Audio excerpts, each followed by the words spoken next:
A relatively unknown company from China has more billionaires than either Facebook or Google. It's true, and it's incredible. And I tried to buy stock in this company and found out it's virtually impossible unless you live in China. Hello, ladies and gents. Welcome to the channel. Great to see you. I hope you like the branding change to the Electric Viking. It was actually a suggestion from a viewer, in fact, from a couple of viewers. Thank you for your suggestion. Who said I look a little bit like a Viking? Well, I'll own it. Tonight it's 4 degrees outside and I have no heater on inside and I'm wearing a shirt. I'm trying to be a Viking and to save some energy in the process. Guys, if you haven't already subscribed to the channel, make sure you do to get notifications in your feed of our new videos. I think you'll find this video particularly insightful. Now, if you haven't heard of the Chinese company that has produced more billionaires than Google or Facebook, it is CATL, the world's largest battery manufacturer. Yep, they're the world's largest, and they're soon to be the world's largest by probably a significant margin, considering they have apparently signed a new deal to provide Tesla with 80 gigawatt hours of batteries from a new factory they'll be building in Shanghai near Tesla's Shanghai factory. So the crazy thing is that CATL has more billionaires than any other publicly listed company. A whopping 9 billionaires have fortunes of 1 billion or more based on their stakes in CATL, which I believe is undervalued. I believe it's significantly undervalued based on its very likely future long-term growth. Its PE is quite low for a company in its position who has signed the enormous contracts they've signed and is in position to become one of the world's largest companies. Now, contemporary AmpereX technology, known as CATL, supplies batteries to automakers including BMW, Volkswagen, Mercedes-Benz, and Tesla, and has soared over 150% in the past year as demand for electric vehicles has heated up. CATL's founder and chairman, 52-year-old Robin Zhang, is now the 47th richest person in the world. He's worth $32.5 billion, more than triple the $9.7 billion fortune he spotted in March 2020, just over a year ago when the COVID-19 pandemic crashed the market. Now, Zhang owns around 25% of the company, and to be honest, guys, I have no idea how he's managed to hold on to 25%. It's quite an incredible achievement. Other CATL executives have attained seriously large fortunes as well, incredibly large. The co-vice chairs Huang Shilin and Li Ping boast net worths of 14.7 billion and 6.6 billion respectively. Now, early investor Pei Zhenhua, who purchased a stake in 2015, is worth an estimated 8.5 billion. Zhao Feng'an is worth 2.4 billion. Wu Kai is worth 2.3 billion. Wu Yingming is worth 2 billion, and Chen Xingyang is worth 1.8 billion, whilst Chen Yan Tui is worth 1.3 billion. And the majority of these billionaires leapt onto the list for the first time in 2021.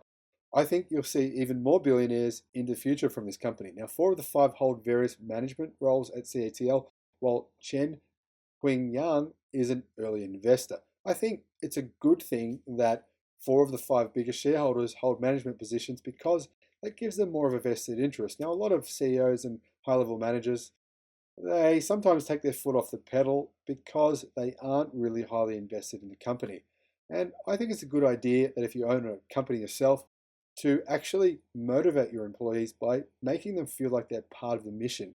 And how can you do that? Well, give them a percentage of the company. Sometimes that might sound like it's the wrong thing to do, but if you have a scarcity mindset, you're unlikely to grow. Now, the amount of wealth produced together, the 9 people are worth 72 billion US dollars. A staggering feat for a company that is only 10 years old. Now, Forbes has found 8 billionaires each from tech giant Google and Facebook, while retailer Walmart has also produced 8 billionaires, 7 of whom are descendants of founder Sam Walton and his brother Bud Walton. Now, a few family-owned conglomerates like agricultural giant Cargill have spawned more billionaires due to the large number of heirs, but among publicly traded companies, only one other firm, Chinese soy sauce maker Foshan Haixian Flavoring and Food, has put 9 people on Forbes billionaire rankings. So the companies with the most billionaires are equal first place CATL, Contemporary AmpereX Technology, and Foshan Haixian flavoring in food. I don't know how to pronounce that. Sorry, guys. Number 3, Walmart with 8. Number equal 3, Facebook with 8. Number equal 3 again, Google with 8. Now, Robin Zhang, a former engineer at an electronic components manufacturer, first got into the business by starting a lithium-ion battery producer called Amperex Technology Limited, or ATL, in 1999. Nobody knows where he got the capital to launch ATL, but the company specialized in making rechargeable batteries for consumer electronics like cell phones and laptops, and reportedly supplied batteries to Apple's iPods, iPads, and MacBooks. Now, Zhang set up CATL in 2011 as a spin-off of ATL to focus on automotive batteries. It landed a partnership to supply batteries to BMW only a year later. What on earth have BMW been doing? They bought batteries in 2012. It's 2021, and they're still not on pace to put themselves in a position to succeed in the auto market. Now, if you want to see my video about how and why I believe BMW will go bankrupt, just click on the link in the description below and you'll be able to see all about it. Now, as China has increasingly turned its attention to developing clean energy industries, if you didn't already know this, they're trying to take over. If you didn't already know this, China is definitely trying to take over the auto market and is on pace to take over a significant percentage of it by 2030. Now, CATL enjoyed a helping hand from the government, as have many automotive countries, many EV makers in China. There's more than 400 of them. Starting in 2015, the Chinese government maintained a list of recommended battery suppliers, which included more than 50 domestic firms, while foreign heavyweights like LG and Samsung were excluded. Of course, automakers that use the recommended battery suppliers for their electric vehicles qualified for government subsidies, paving the way for the rise of firms like CATL. The list was scrapped in 2019, a year after CATL debuted on the Shenzhen Stock Exchange. The company attributes its success to its strategic direction, continuous investment in R&D, reliable products and services, as well as the capability to integrate the industry supply chain, a representative from CATL said in a statement. Of course, he doesn't credit the government for any of their success. Surprise, surprise. Now, taking advantage of China's growing influence, it's now the world's largest automotive and electric vehicle market. CATL aggressively expanded its manufacturing, research, and development capabilities. In 2018, of all new passenger EVs sold worldwide, 13% of total battery capacity was supplied by CATL, according to research and advisory firm Adamas Intelligence. In 2020, CATL had 22% of the market, as it quadrupled its total battery capacity installed in new electric cars. Only LG Energy Solutions, with 28% of the market, is bigger, according to Adamas Intelligence. However, remember, CATL actually did deploy more battery cells in 2020 than LG Energy Solutions, making it the largest battery manufacturer in the world. Its lead in its home country is even bigger. In 2020, CATL produced 46% of the battery capacity deployed in electric vehicles in China, compared to 26% in 2018, per Adamas Intelligence. CATL's domestic rival, Warren Buffett-backed car and battery maker BYD, is a distant second with 16% of the market. They used to be first, so you can see how fast CATL is growing. CATL's revenue grew 10% to $7.8 billion in 2020, while its net income increased 22% to roughly $860 million. Now, the company trades right now at a multiple of 16 times trailing revenues, while Tesla trades at a multiple of 25 times trailing revenues. Sounds like the company Tesla and CATL are overvalued, doesn't it? But you got to remember that the market is factoring in the growth they see for both companies. Many insiders in the market believe Tesla and CATL will be two of the 5 largest companies in the world by 2030. I'm one of them. In fact, I see them as first and second, respectively. Tesla number 1, CATL number 2. Now, 2020 was a really good year for CATL. It deployed nearly 50% more battery capacity onto the road globally than the year prior, which is incredible because the market massively dipped in 2020 thanks to the coronavirus pandemic. Now, you can see that 2021 will be the year CATL will begin its rise as a global brand via a growing list of supply agreements with foreign automakers and through rising global sales of Chinese-made EVs containing CATL cells. Like I said about the Tesla factory being built in Shanghai, CATL has also announced another factory being built that will have an additional 75 gigawatt hours of battery capacity. This will mean that by 2024, CATL will have 3 times more capacity than they currently do right now, tripling the size of their business in only 4 years or maybe less.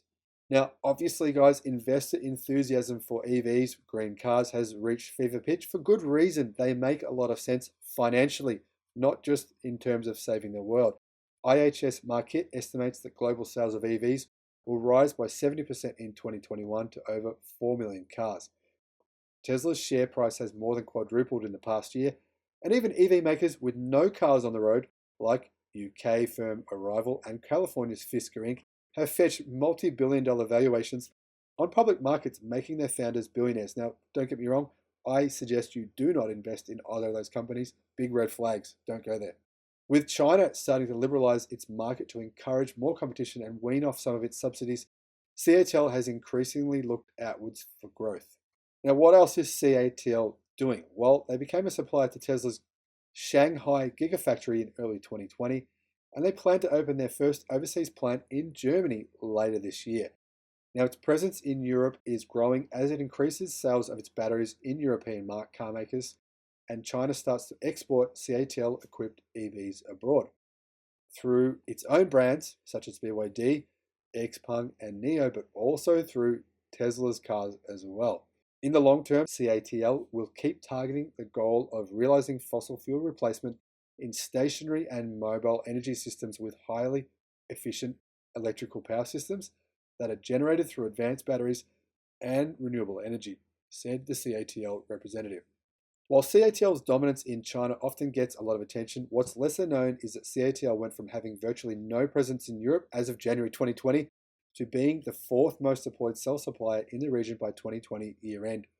Guys, that is important. CATL is growing at incredible rates, the likes of which, to be honest, I've never seen before. And one of the reasons for that is CATL is happy to have a very low margin because it wants to grow.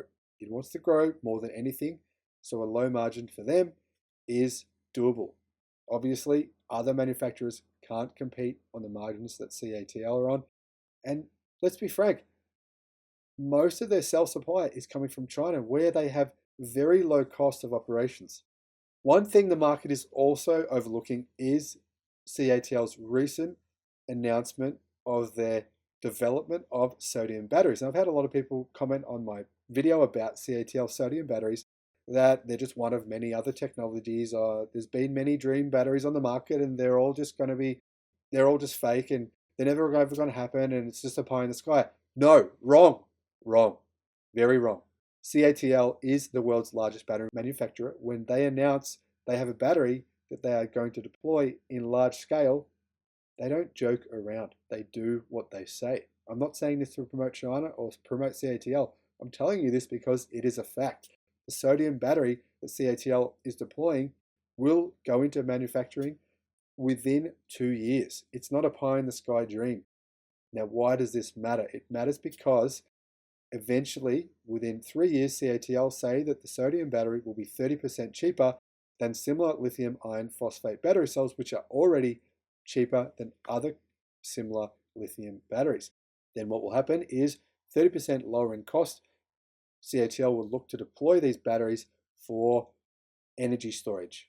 That's right, for energy storage. If you can have a battery that can power your home for 30% less than the comparable batteries, would you buy it? You would. The same goes for grid scale. The same goes for governments, companies all over the world. Their new sodium battery matters. Check out the link in the description below to see my video about that. I hope you've learned something from this video about CATL, world's largest battery manufacturer. I look forward to seeing you on the next video. Good night, and bye-bye.